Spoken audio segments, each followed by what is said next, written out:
Pada hari ini kita memasuki pembahasan mengenai bab klasifikasi materi. Adapun materi yang akan kita bahas adalah karakteristik materi, unsur, senyawa, dan campuran. Ini merupakan kompetensi inti dan kompetensi dasar dari bab klasifikasi materi. Bisa kalian lihat di slide ini. Adapun tujuannya nanti kalian mampu menjelaskan konsep campuran dan zat tunggal berupa unsur dan senyawa, sifat fisika dan kimia, perubahan fisika dan kimia dalam kehidupan sehari-hari. Nah, sekarang langsung kita masuk ke materinya. Klasifikasi materi. Apa itu materi? Materi adalah sesuatu yang mempunyai massa dan menempati sebuah ruang. Berdasarkan wujudnya, materi dapat dikelompokkan menjadi zat padat, cair, dan gas. Nah, sekarang coba kalian perhatikan benda-benda yang ada di sekitar kalian. Dapatkah kalian mengelompokkan mana saja yang berwujud padat, cair, dan gas? Sebenarnya apa yang membedakan wujud padat, cair, dan gas? Nah, untuk mengetahuinya, bisa kita lihat pada tabel di bawah ini. Di dalam tabel terdapat sifat-sifat yang membedakan suatu materi yang berwujud padat, cair, dan gas. Sifat yang pertama adalah bentuknya. Untuk wujud padat, bentuknya selalu tetap. Sementara untuk wujud cair, bentuknya berubah-ubah. Begitupun untuk yang berwujud gas, bentuknya berubah-ubah. Maksudnya seperti apa? Misalkan, kalian sekarang perhatikan benda yang berwujud padat. Jika kita menyimpan benda itu atau menggeletakkannya, dengan kita masukkan ke dalam wadah, apakah bentuknya berubah? Tentunya tidak kan, bentuknya tetap sama. Bandingkan dengan yang berwujud cair, misalnya air. Kalau kita masukkan ke dalam gelas, maka bentuknya seolah-olah seperti gelas. Jika kita masukkan ke dalam botol, maka bentuknya seolah-olah seperti botol. Artinya, untuk yang berwujud cair, bentuknya selalu berubah-ubah mengikuti bentuk wadahnya. Begitupun dengan yang wujudnya gas. Misalnya, ketika kita meniup balon. Jika balonnya itu berbentuk seperti bola, maka gasnya juga seolah-olah membentuk bola. Tapi jika kita membentuk balon yang berbentuk huruf, maka gasnya juga seolah-olah membentuk huruf tersebut atau mengikuti bentuk wadahnya.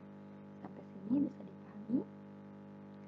Adapun untuk perbedaan yang lain bisa kalian lihat di tabel itu sendiri. Kita lanjut. Nah, suatu benda juga bisa mengalami perubahan wujud. Misalnya pada gambar berikut ini. Bisakah kalian menjelaskan peristiwa apa yang terjadi? Ya, sebenarnya ini mengenai perubahan wujud dari air.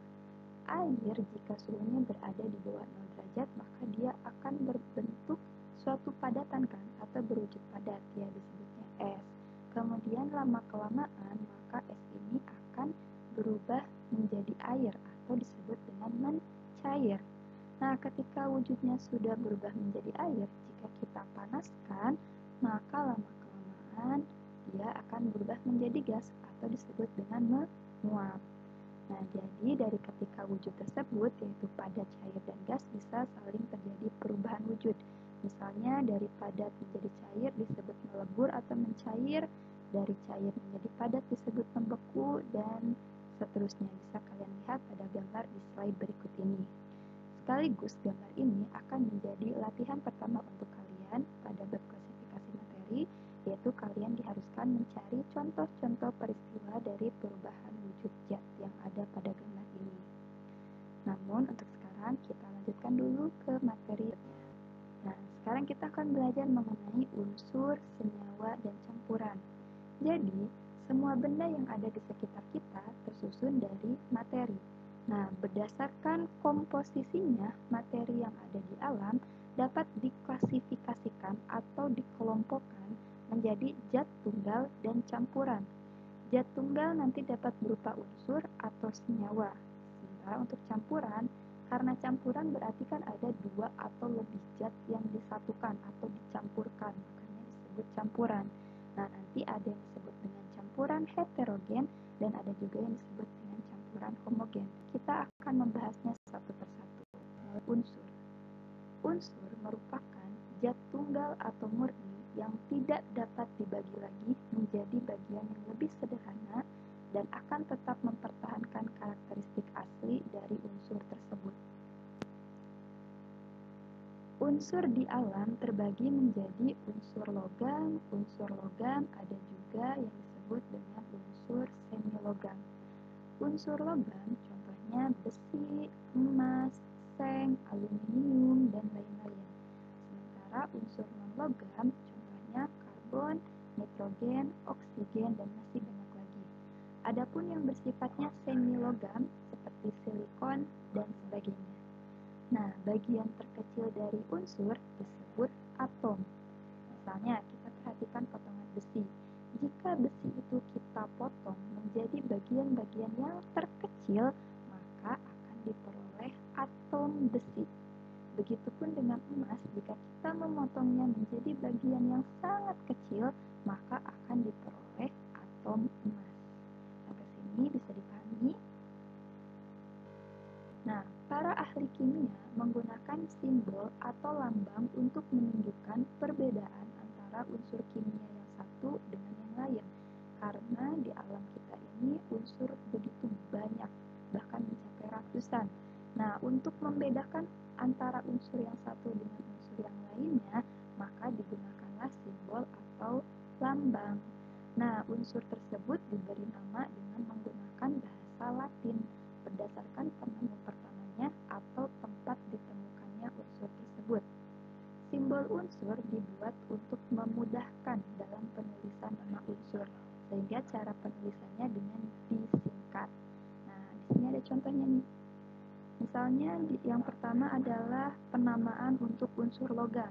Di sini ada aluminium. Nama latinnya sama, aluminium, nama Indonesia juga aluminium, dilambangkan Al. Al ya, penulisannya biasanya huruf pertama selalu huruf besar. Jika ada dua huruf, berarti huruf yang keduanya huruf kecil. Nah, kemudian untuk emas. Emas ini nama latinnya adalah aurum. Jika disingkat jadinya Au. Nah, ini tidak semua unsur disingkat menjadi dua huruf seperti ini. Ada juga yang hanya satu huruf. Bisa kita lihat pada contoh penamaan dari unsur non-logam. Misalnya oksigen.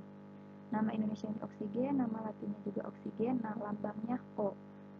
Pada umumnya, penamaan unsur ini hanya terdiri dari satu huruf saja dan ditulis dengan menggunakan huruf kapital. Tapi ada juga yang disimbolkan dengan dua huruf seperti ini. Seperti pada penamaan unsur logam aluminium, emas, dan lain-lain. Biasanya huruf pertama huruf besar dan huruf kedua ditulis dengan huruf kecil. Kalian bisa mencari contoh-contoh lain atau kalian bisa mencari namanya tabel periodik. Di sana dituliskan berbagai macam unsur yang ada di alam ini. Sekarang kita lanjutkan bahasanya. Nah, perbedaan antara unsur logam dan unsur non-logam. Yang pertama, untuk unsur logam dia berwujud padat pada suhu kamar, kecuali raksa. Kemudian dapat ditempa dan dapat diregangkan. Selain itu, ciri yang ketiga adalah bersifat konduktor listrik atau dapat menghantarkan listrik, juga konduktor panas atau dapat menghantarkan panas.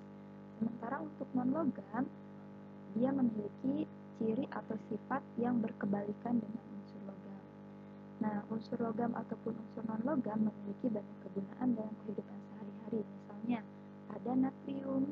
Natrium ini bisa digunakan untuk membuat lampu natrium dan senyawa yang digunakan untuk dalam dapur, serta manfaat-manfaat lain yang bisa kalian baca di tabel pada slide ini. Sekarang yang kedua adalah senyawa. Senyawa merupakan zat tunggal atau murni yang dapat diuraikan menjadi dua atau lebih zat yang lebih sederhana dengan proses kimia biasa.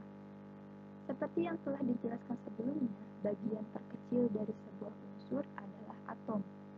Dua atau lebih atom dapat bergabung melalui reaksi kimia dan membentuk molekul.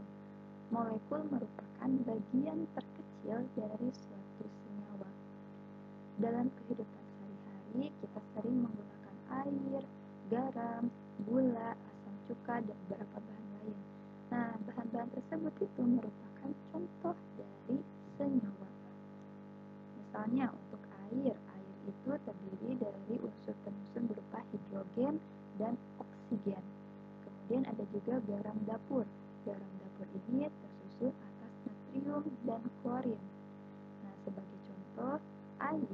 Air ini memiliki rumus H2O. H2 ini merupakan hidrogen, O ini merupakan oksigen. Jadi air merupakan contoh dari senyawa. Selanjutnya, campuran. Campuran adalah suatu materi yang terdiri atas dua zat atau lebih yang masih mempunyai sifat zat asalnya. Contoh beberapa campuran yang sering dijumpai dalam kehidupan sehari-hari diantaranya ada susu coklat, teh manis, kopi, sirup, dan lain-lain.